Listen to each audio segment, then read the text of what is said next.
여러분 안녕하십니까? 무더위가 본격적으로 시작되고 있는 6월입니다. 이제 이 무더위 속에서도 항상 건강하시고 평안하시고 행복한 나날들이 계속 되시기를 바랍니다. 오늘은 이사야서 56장에서부터 66장까지에 있는 말씀을 중심으로 새하늘과 새 땅, 영원한 구원과 심판이라는 제목으로 말씀을 드리도록 하겠습니다. 우리가 이 성경을 공부하고 또 성경을 읽어나갈 때 미리 기억하고 해야 될 몇 가지 것들이 있는데, 그 가운데 한 두 가지만 제가 더 말씀을 드린다고 하면요. 첫째는 성경이 말씀하고 있는 대로 모든 성경은 성령의 감동으로 된 것으로, 하나님의 감동으로 된 것으로 교훈과 책망과 바르게 함과 의로 교육하기에 유익하니 이는 하나님의 사람으로 하여금 온전하게 하며 모든 것들을 구비하여 선한 일을 행하기에 부족함이 없게 한다 라는 말씀들을 늘 기억을 해야 됩니다.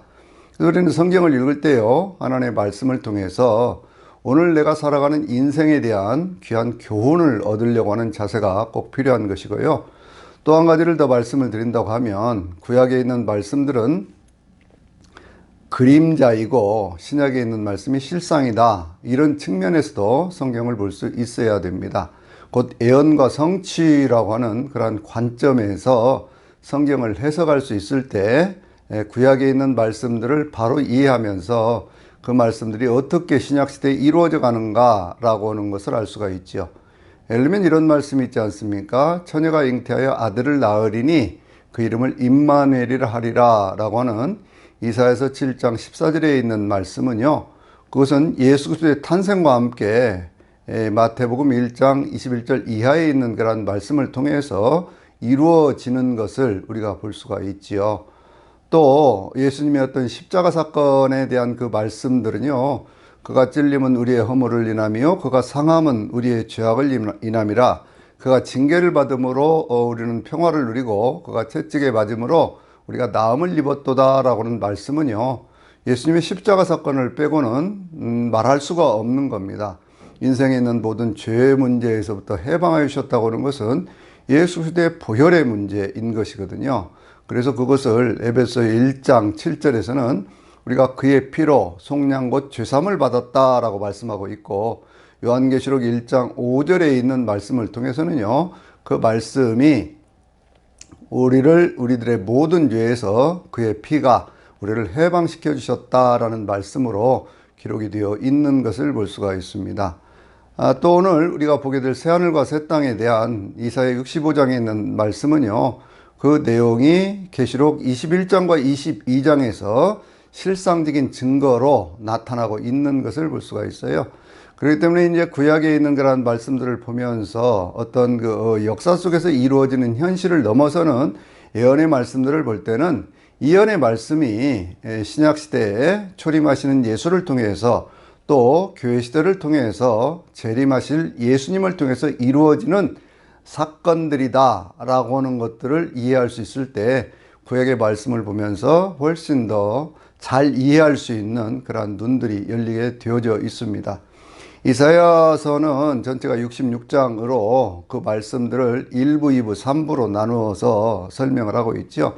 1부에 대한 내용은 1장에서부터 39장까지 있는 말씀인데요. 이 말씀은 이 유다의 우시야 왕 때로부터 시작을 해서 히스기야 왕 때까지의 그 역사적 사건들을 통해서 그 사건들을 넘어서는 영원한 구원에 대한 말씀들까지가 있는데, 이 내용은 제가 57강을 통해서 시대를 넘어 영원으로 라는 제목으로 말씀을 드렸고요. 또 지난주에 제가 40장에서부터 55장까지 있는 말씀을 통해서 현실의 역사를 넘어가는 하나님의 구원 역사라고 하는 것에 대해서 말씀을 드렸습니다. 이사야 39장에서부터 40장까지는 한 180년이라고 하는 시간의 간격이 있어요. 하나님께서 이스라엘 백성들을 히스기야 시대를 넘어서서 맨 마지막에 시드기야 시대에 나라가 망하게 되어졌는데, 그 망한 시대의 역사를 넘어서서 고레스라고는 한 인물을 등장시킴으로 해서 그 식민지 상태에서 벗어나게 하는, 그러니까 바벨론 포로 시대에서부터 페르시아 시대로 넘어가면서 그들을 여전히 페르시아의 식민지 상태이기는 하지만 포로 귀환령을 통해서, 고레스가 내렸던 포로 귀환령을 통해서 그 백성들이 돌아오는 모습에서부터 시작을 하거든요. 그래서 위로하여라 내 백성을 위로하여라, 그들의 복역의 때가 끝났다라고 하는 그 유명한 말씀을 하고 있는 것을 볼 수가 있습니다. 이러한 역사들을 이루어가는 게 누구냐 하고 보면 44장과 45장에 있는 말씀을 보면요, 고레스라고 하는 한 인물이 등장을 하지요. 고레스는 누굽니까? 이스라엘 백성들을 포로에서부터 풀어주었던 인물이잖아요. 그래서 역대기 하에 맨 마지막 절에 있는 말씀에 바로 이 고레스를 통한 이 포로 귀환의 그 역사를 말씀하고 있고, 또 에스라서도 1장 1절에서 바로 이 고레스의 사건에 대한 말씀을 하고 있습니다. 그런데 그 이스라엘 백성들 거의 5만 명 가까운 사람들이 그때 돌아오게 되는데요, 그들이 돌아와서 이루려고 했던 그 나라가, 온전한 하나님의 나라는 안 되어지는 것이거든요. 그들은 돌아와서 성전도 짓고 또 성벽도 쌓고 다 했지만, 그러나 그들 가운데 있는 영적인 부패, 타락이라고 하는 것은 이제 우리가 다음 주에 보게 될 이 말라기서의 내용을 보더라도, 그들은 열심히 혈통적인 어떤 순결함도 보존을 하기 위해서 에스라를 통한 어떤 종교개혁도 했고 여러 가지 많은 것들을 했지만, 그러나 그것을 이루지 못하는 모습들을 볼 수가 있어요. 그래서 하나님께서 그들 가운데 한 분을 일으키시는 것이 바로 그 예수 그리스도, 고난받는 종회를 통해서 모든 인류를 구원할 그 계획들을 세워가시는 것이죠. 53장 10절에 있는 말씀에 아주 신비한 그런 말씀이 있는데, 그것은 예수님의 어떤 그런 십자가의 사건을 통해서 이루어지는 것이 뭐냐 그러면, 그분이 속건제물로 자기의 몸을 드림으로 해서 그의 씨를 보게 되리라 라는 말씀이 있거든요. 그의 씨가 뭡니까? 오늘 우리로 보면 바로 교회, 하나님을 믿는 하나님의 자녀들에 관한 그런 말씀이거든요. 그 말씀이 이제 54장으로 넘어가서 보면, 그 54장에 있는 말씀 속에서는요, 맨 마지막 17절에 있는 말씀 가운데 여호와의 종들이라고 하는 그런 말씀으로 그것이 귀결되는 것을 볼 수가 있습니다.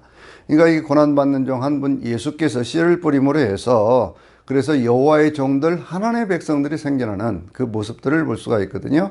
그래서 이제 55장에 있는 말씀 가운데 목마른 자들은 오라, 돈 없는 자도 값없이어서 생명수 샘물을 마시라 라고 하는 그 유명한 말씀이 있는데, 이 말씀은 어디에 가서 성취가 되느냐 그러면 계시록 22장에 가서 그 18절에 있는 말씀 가운데, 성령과 신부가 이르시되 듣는 자로 오라, 원하는 자도 오라, 목마른 자들도 값없이 와서 생명샘물을 마시라 라는 그러한 말씀으로 천국에서 이루어질 그러한 내용들을 미리 말씀하고 있는 것을 볼 수가 있어요. 그러면 이 천국의 어떤 그런 실상 가운데 초대받은 그러한 사람들은 어떤 삶을 살아야 되느냐 라고 하는 것, 그리고 마지막 심판은, 구원은 어떻게 이루어지는가 라고 하는 것에 대해서 말씀하고 있는 것이 이사야 56장에서부터 66장까지에 있는 그 내용으로 정리가 되는 것을 볼 수가 있어요. 그래서 이 내용은 복음 중의 복음, 구약성경에 있는 신약성경의 어떤 복음서에 못지않은 그러한 복음 중의 복음이다, 그렇게 볼 수가 있는 거거든요. 자, 56장을 시작을 하면서 먼저 그와 같이 하나님의 은혜를 받은 그러한 사람들이 살아가야 될 삶의 모습에 대한 말씀을 하는데, 그 말씀의 내용은요, 먼저는 공의를 지키라는 거예요. 둘째는 하나님의 말씀을 따라 살면서 정의를 행하라고 하는 것이고요. 세 번째는 안식일에 대한 문제를 얘기하는데, 하나님의 바른 예배를 드리는 것, 그걸 말씀하고 있고, 네 번째는 불의를 행하지 말라라는 말씀을 하고 있습니다. 이 말씀은 사실 구약성경에 있는 모든 율법을 하나로 정리를 해본다고 하면 이거 아니겠습니까? 공의, 정의, 하나님을 사랑하는 것, 그리고 불의를 행하지 않는 것. 이 말씀은 10계명의 내용으로도 요약해 볼 수가 있고요. 그걸 예수님께서는 다시 요약해서 말씀하시기를 누가복음 10장 27절에 있는 말씀 통해서, 너희 하나님을 사랑하되 마음을 다하고 뜻을 다하고 성품을 다하고 힘을 다해서 너희 하나님을 사랑하고, 그리고 내 이웃을 내 몸같이 사랑하라 라는 말씀으로 그 내용을 정리해 주신 것을 볼 수가 있어요. 근데 이러한 말씀들을 주시면서 하나님께서 그 구원의 폭을 유대인이 아닌 이방인들까지 넓혀가는 그러한 내용들이 쭉 나오고 있거든요. 이방인들, 또 고자들, 이런 사람들을 표상으로 내세워서 말씀을 합니다. 이건 무슨 얘기냐면요. 이방인들은 유대인 공동체 속에 들어올 수가 없는 사람들 아닙니까? 또 고자라고 하는 것은 신체적인 어떤 그런 결함 때문에 하나님의 어떤 그런 총회에 들어올 수가 없다라고 하는 것이 신명기에 있는 그런 말씀들이거든요.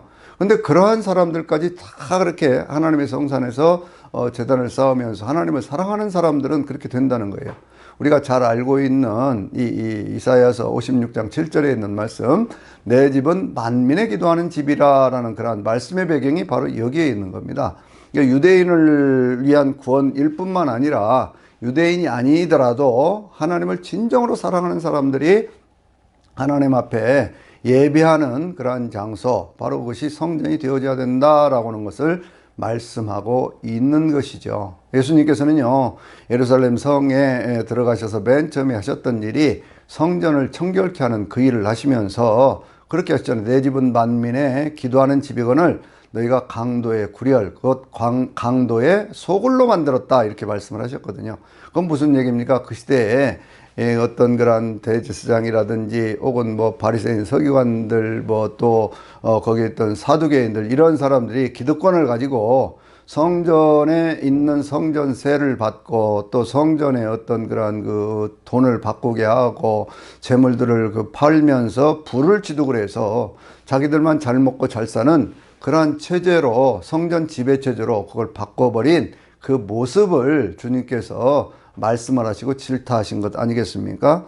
그래서 그와 같은 것들이 미움을 받아서 주님께서 결국 십자가에 죽게 되는 그 모습들을 우리가 볼 수 있게 되어지는 것이거든요. 인간의 죄악과 그 범죄가 하나님의 아들을 죽였지만 하나님은 바로 그 사건을 통해서 전 인류를 구원하는 그러한 구원의 사건으로 바꿔주시는 그 신비함을 우리는 성경을 통해서 알 수 있게 되어지는 것입니다. 그러면서 하나님께서요, 현실적으로 이루어지고 있는 죄악의 문제를 얘기를 하는데 그 다음에 나오고 있는 그 내용들이 크게 네 가지거든요. 하나는 뭐냐면 맨 처음에 나오는 것이 거기에 파수꾼들, 그러니까 그 몰각한 파수꾼들, 성경은 그것을 개들 이렇게도 표현을 하고 있습니다. 이 개라고 하는 그런 표현은 아주 참 그 사람을 모멸감을 주고, 이방인들을 얘기를 할 때도 뭐 개 이렇게 표현을 하고, 하나님의 은혜를 받지 못하는 그런 자들을 그렇게 얘기를 하는데, 깨어있지 않는 그런 파수꾼들, 그 얘기를 하고 있는 것이죠. 목자의 사명을 잃어버린 자들, 그렇게 얘기를 하고 있는 것입니다. 그들은 어떤 사람들이냐? 자기를 좋아하고 먹고 놀기를 좋아하고요. 그리고 무슨 일을 하면 자기의 이득을 위해서만 한다고 그랬어요. 이 개들은 탐욕이 많아서 자기들의 이득을 위해서만 하고 옳은 소리는 절대로 하지를 않죠. 그리고 포도주와 독주에 취해가지고 하는 얘기가 먹고 마시자, 내일은 더 풍성할 것이다 라고 얘기를 하면서 자기들의 사명을 잃어버린 그런 목자의 모습들을 보여주고 있습니다. 그래서 계시록도요, 22장에 있는 그런 말씀들을 통해서 그 15절에 있는 말씀 보면요, 천국에 들어가지 못할 자들에 대한 맨 처음에 나오는 것이 개들과 술객들과 살인자들과 이런 식으로 표현을 하고 있는 것이거든요. 그러니까 우리가 오늘 우리에게 주어진 사명이라고 하는 것이 무엇인지를 바로 깨달아 알 수 있는 그 내용들이 되어져야 됩니다. 이런데 이 개들을 신천지라든지 이런 데 있는 사람들은요, 오늘날의 교회 목자들이다 그렇게 하면서 목사들을 공격하는 그런 수단으로 이렇게 사용하고 있는 것을 볼 수가 있어요. 우리가 그러기 때문에 더 경계를 받아서 하나님의 사명을 바로 감당할 수 있는 목자의 사명, 파수꾼의 사명을 해야 되겠지요. 그 다음에 이제 57장에 있는 말씀을 보면요, 거기에 하나님을 위해서 이렇게 사명을 다 감당하고 그러면서 죽임을 당하는 사람들의 그 죽음을 아무도 귀하게 여기지 않는다라고 말씀하면서 우상숭배의 그 엄청난 죄악에 대한 말씀을 하고 있습니다. 무당의 자식들, 이런 표현을 하고 있죠. 그런데 어떤 우상을 섬기느냐 그랬더니 그들은 대표적으로 몰렉이라든지 바알과 같은 그러한 신들을 섬길 뿐만 아니라 온갖 잡신들을 다 예루살렘으로 가지고 와서 그 하나님의 성전을 우상숭배의 소굴로 만들어버린 그 모습들을 우리가 볼 수 있습니다. 하나님을 섬긴다고 하면서요, 뭐 여러 잡신들을 섬기는 것은 우리를 돕는 신이 많으면 많을수록 좋다고 얘기를 하는 그런 종교 혼합주의라든지 뭐 이런 것들과 똑같은 것이죠. 여러분, 몰렉숭배라고 하는 것은 대표적인 어떤 우상숭배 하나인 몰렉숭배라고 하는 것은요, 모압 사람들이 섬기던 그러한 신인데, 이건 전쟁신이에요. 전쟁을 나갈 때 이 전쟁에서 이기기 위해서 자기 아들들을 불러 태워 죽이는 그러한 인신제사의 모습들을 보여주고 있었거든요. 인간들이 어떤 그런 탐욕이라든지 악독과 어떤 그런 그 속에 빠져버리면요, 정말로 해서는 안 되는 그러한 짓들을 하는 겁니다. 바알 숭배라고 하는 것은 뭐냐 그러면, 바알은 농사신이라고 생각을 했고 폭풍의 신이라고 생각을 해서 비를 주는 신이다 생각을 했죠. 그런데 그것이 바알과 아스타로스의 어떤 성적 행위를 통해서 이루어지는 것이다 라고 생각을 했기 때문에, 바알 숭배는 뭐와 꼭 관계가 되느냐 그러면 음란함과 함께 관계가 되어 있어요. 남창이라든지 여창과 같은 그러한 존재들과 관계를 맺으면서 하늘에 비를 준다 그렇게 생각을 했기 때문에, 그러니까 이제 우상숭배의 가장 큰 특징은 뭐냐면 살인이라든지 포악함이라든지 온갖 범죄라든지 혹은 뭐 그 어떤 음란함이라든지 이런 것으로 꽉 쪄들어 버린 것이, 그것이 우상숭배인 것이거든요.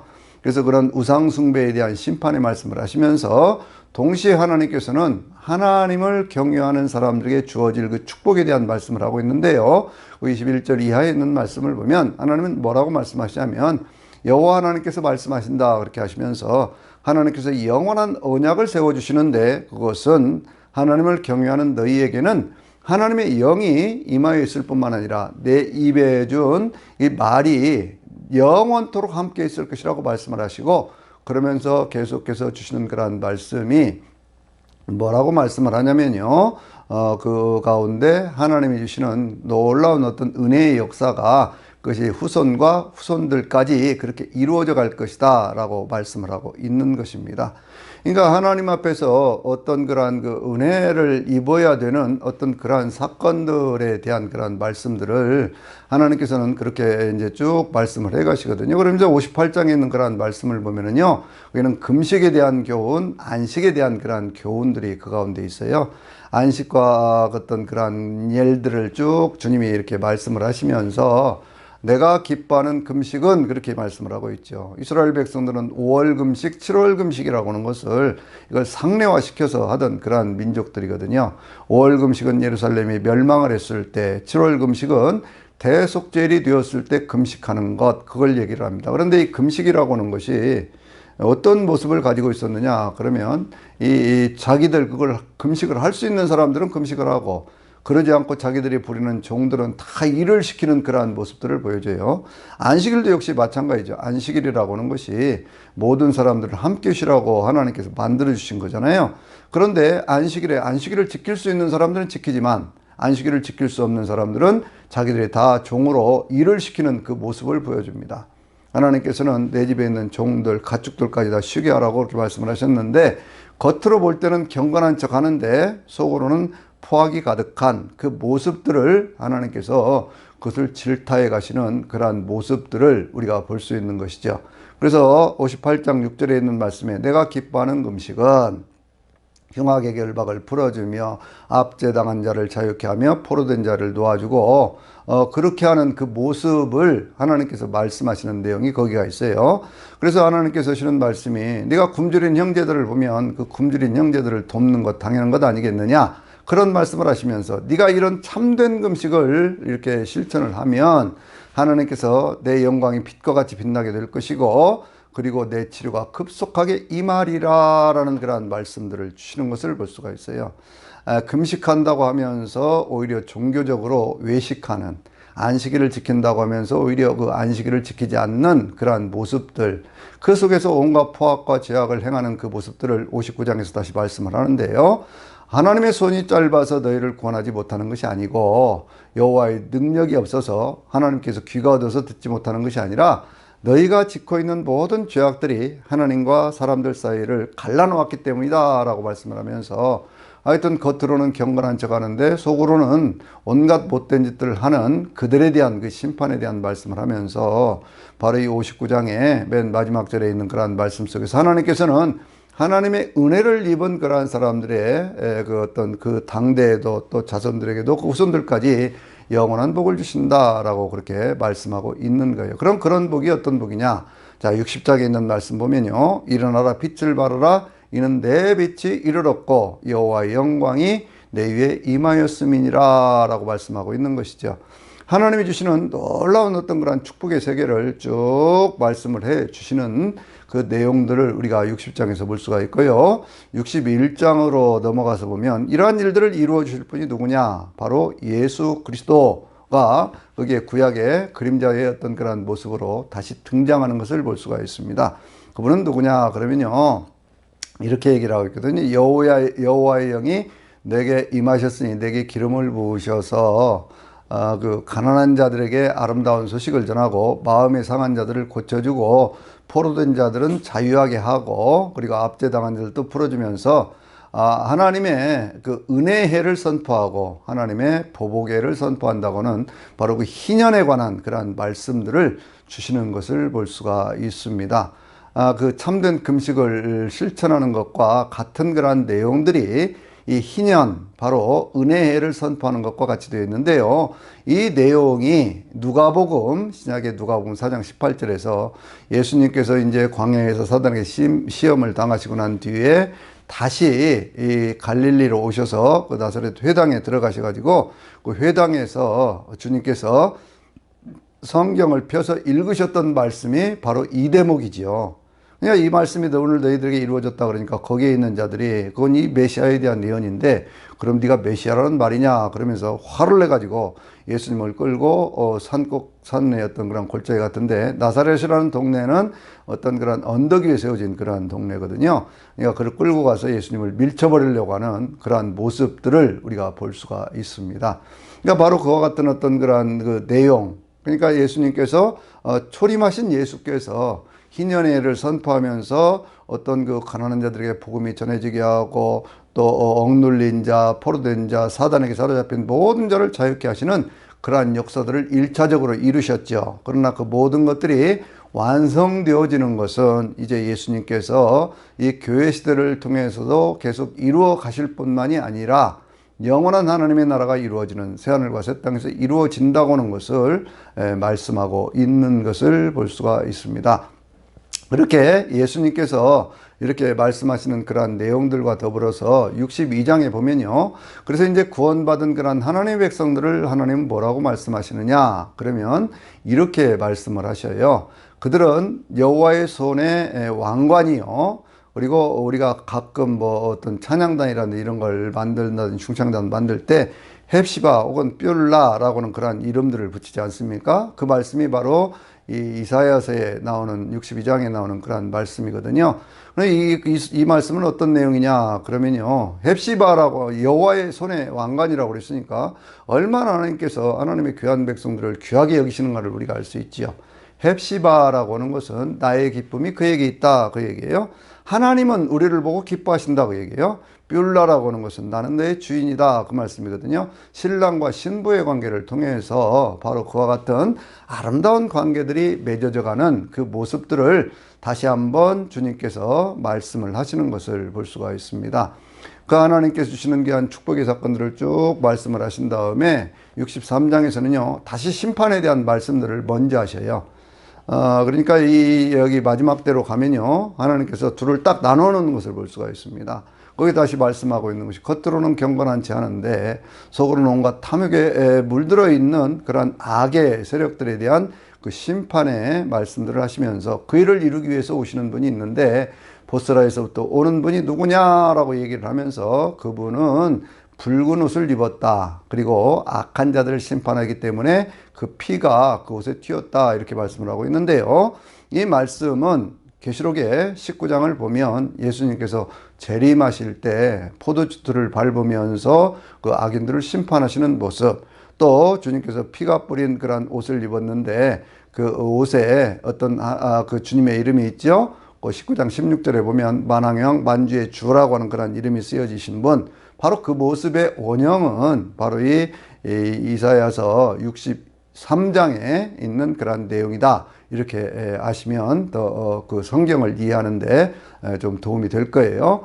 그리고 이제 그 15절 16절에 있는 그런 말씀 속에서 하시는 말씀은 뭐냐면 하나님께서요, 그래서 하나님의 백성들, 여러분 이 말씀 아주 중요한 말씀이거든요. 이건 무슨 얘기냐고 하면 그러기 때문에 악한 어떤 그런 우상이라든지 말도 못하고 생기도 없고 그런 것들을 숭배하지 말고 자기를 축복하는 자들은 성경 본문은 이렇게 말씀하고 있습니다.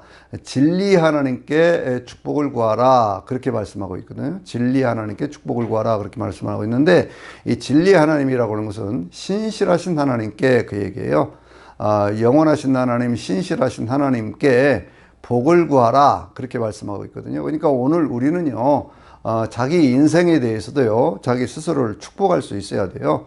하나님 앞에 기도하면서 하나님 내 인생을 축복해 주시옵소서 라고 하는 그러한 기도가 우리 가운데 있어져야 되는 것이거든요. 그런 어떤 그런 축복의 기도를 구할 수 있는 저나 여러분이 되시기를 바랍니다. 그런데 그 내용들을 쭉 얘기를 하면서 동시에 어떤 말씀들을 얘기를 하고 있냐면요. 그 다음에 있는 그런 말씀 속에서는요.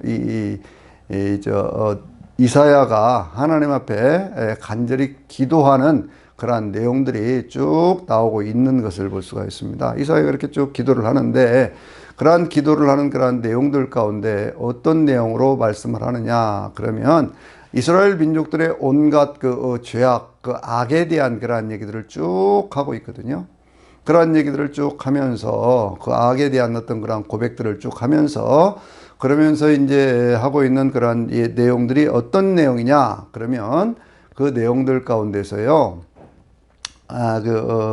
특별히 이 고백하는 내용들이 있는데 그 고백이 뭐냐면 하나님은 곧 여호와 하나님은 우리의 아버지시다라고 하는 그런 말씀을요 63장에서 64장에서 거듭거듭 3번을 반복해서 하는 걸 볼 수가 있어요.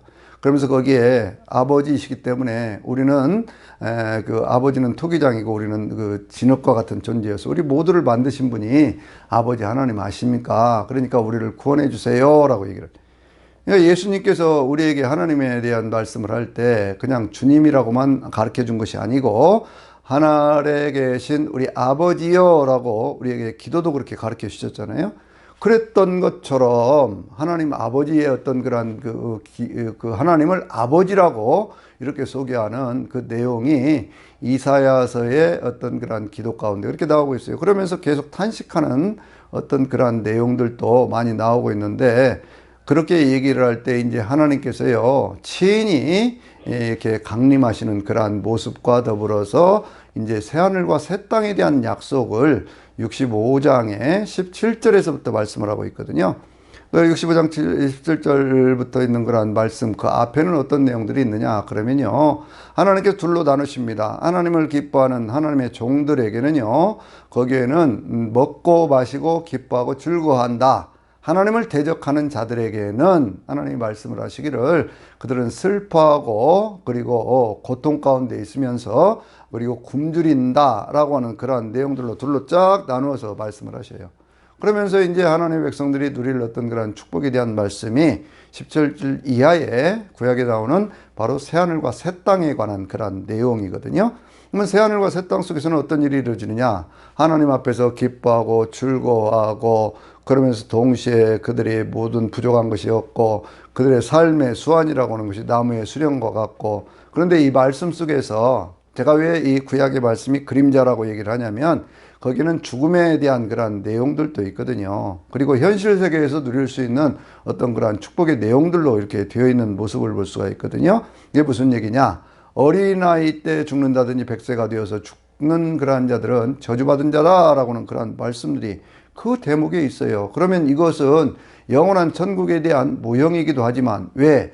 그것은 인간의 수명이라고 해서 나무의 수명과 같다고 하는 것에 대한 모형이기도 하지만 그러나 여전히 그 죽음을 온전히 극복해버리지 못한 그러한 내용들을 거기서 보여주거든요. 자기들이 심은 것 자기들이 누릴 것이라고 말씀하고 있고 자기들이 지은 집에서 그들이 살게 될 것이라고 말씀하고 있고 그렇거든요. 근데 계시록의 21장과 22장에 있는 말씀을 보면 특별히 이렇게 말씀하고 있잖아요.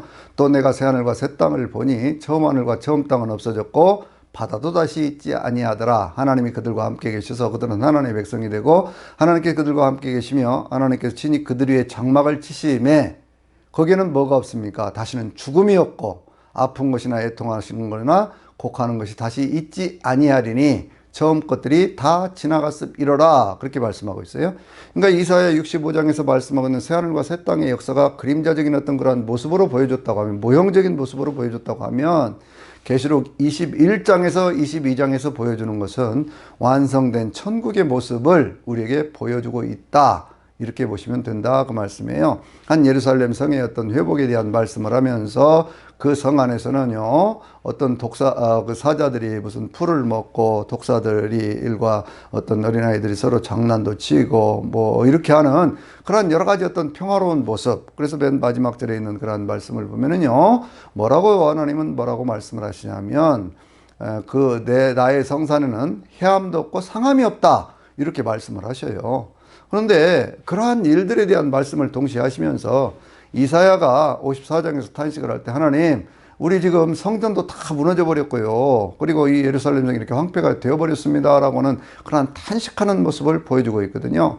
이스라엘 민족들이 그 바벨론에서 망하게 될 때도 그랬고요, 또 로마에 의해서 망할 때에도 그런 역사들이 있었지 않습니까? 그런데 66장에서 하나님께서는 뭐라고 말씀을 하시냐면, 하늘을 내가 지었다. 하늘은 나의 그 보좌고 땅은 나의 발등상인데 너희가 나를 위해서 무슨 성전을 짓겠다고 얘기를 하느냐, 이렇게 말씀하셔요. 이 놀라운 반전 아닙니까? 이스라엘 백성들로만 얘기를 한다면 그들은 여전히 성전을 짓는 것을 바라고 있는데, 우리가 잘 알고 있는 대로 계시록 21장에 가서 보면 새 예루살렘 성에는 성전이 없는데 하나님과 어린 양의 친히 그들의 성전이 되어주심이라, 이렇게 말씀을 하고 있거든요. 그러니까 이 모형이라고 하는 거예요. 이걸 꼭 기억을 하시면서 그 말씀을 보시면 더 은혜가 된다 그거예요. 그래서 그 세계를 넘어가는 것, 역사를, 현실을 넘어가는 것, 바로 그것이 이사야에서 66장에 있는 그 말씀이거든요. 그러면서 다시 악을 행하는 자들에 대한 심판에 대한 얘기를 계속 하시는 것이, 겉으로는 경건하지 않은데 속으로는 포악이 가득한 자들을 엄격하게 심판하시고 그렇게 심문하시는 그러한 모습을 보여주면서, 하나님께서 맨 마지막에 하시는 말씀이요, 내가 새롭게 창조한 새하늘과 새 땅이 영원히 있고 거기에서는 월삭 예배라든지 안식일과 같은 것들을 영원히 지키는 그러한 모습들, 하나님 앞에 예배를 드리며 즐거워하는 그러한 모습들을 보여준다라고 얘기를 하면서 맨 마지막 절이 지옥의 참혹한 실상에 대한 얘기를 하고 있습니다. 그러나 하나님을 대적하고 하나님을 떠난 그러한 자들, 66장 24절이 맨 마지막 절인데요, 거기서는 뭐라고 말씀하고 있냐면, 그들의 벌레가 죽지 않고 그 불이 꺼지지 않는다라고 말씀하고 있어요. 그러니까 이 맨 마지막 절이 지옥에 대한 얘기를 하고 있고, 그 지옥에 대한 얘기는 예수님께서도 인용하셔서 말씀하셨던 내용 가운데 나오고 있거든요. 그래서 우리가 이 이사야서 전체를 통해서 우리가 봐야 될 것은 뭐냐면, 하나님 역사의 현실에서도 우리를 구원하시지만 역사의 현실에서 인간은 여전히 죄악 가운데 있기 때문에 온전한 구원을 누릴 수가 없는 존재예요. 그런데 하나님께서는 그렇기 때문에 한 사람 예수 그리스도, 하나님의 아들을 보내셔서 인간의 모든 죄악을 사하여 주시고 부활하시고 승천하시고 성령을 보내주셔서, 여러분 요엘서 2장에 그 말씀 있잖아요. 내가 만세는 만민에게 내 영을 부어주리니, 그 역사가 언제 나타납니까? 사도행전 2장에 성령 강림절에 나타나잖아요. 그러니까 구약시대에 예언되었던 것들이 신약시대에 이루어지고, 그것은 맨 마지막에 이제 주님 재림하실 때 온전히 이루어진다라고 하는 것을 말씀하면서, 마지막 때에 새하늘과 새 땅, 하나님께 주시는 영원한 하나님의 나라가 있는가 하면 그 밖에는 거기에 영원한 고통의 세계가 있다라고 하는 것을 계시록에서는 20장에서도 말씀하고 있지 않습니까? 사단이라고 하는 것이 불못에 던져져서 거기는 짐승과 거짓 선자도 있어서 그들이 세세토록 밤낮 괴로움을 당하리로다. 20장 10절에 그런 말씀 있잖아요. 또 20장 15절에 있는 말씀하면 생명책에 그 이름이 기록되지 못한 자들은 다 불못에 던져지리라 그랬는데, 그런데 주님이 재림하시는 모습을 66장에서는 하나님께서 불꽃 가운데 재림하신다, 화염 가운데 재림하신다고 그랬거든요. 그런데 이 말씀이 히브리서 1장을 보면요, 하나님께서는 모든 천사들을 불꽃으로 삼으시며 라고 하는 말씀 속에 또 암시가 되어 있어요. 그러니까 주님께서 재림하실 때 하늘에 있는 천군 천사와 함께, 그리고 구원받은 하나님의 백성들, 이미 낙원에 가 있던 그 하나님의 백성들과 함께 재림하셔서 영원한 새하늘과 새 땅을 이루어 주시고, 하나님을 대적하던 자들은 모두가 다 지옥불에 던져진다 라고 하는 것을 구약시대에도 이미 다 말씀하고 있다 그거예요. 그래서 이러한 말씀들을 통해서 저나 여러분은 오늘 성경을 통해서 교훈을 얻고 성경을 통해서 더 나은 믿음의 삶을 살아갈 수 있도록 결단하고 실천할 수 있는 저와 여러분이 되시기를 주의 이름으로 축원합니다. 아멘.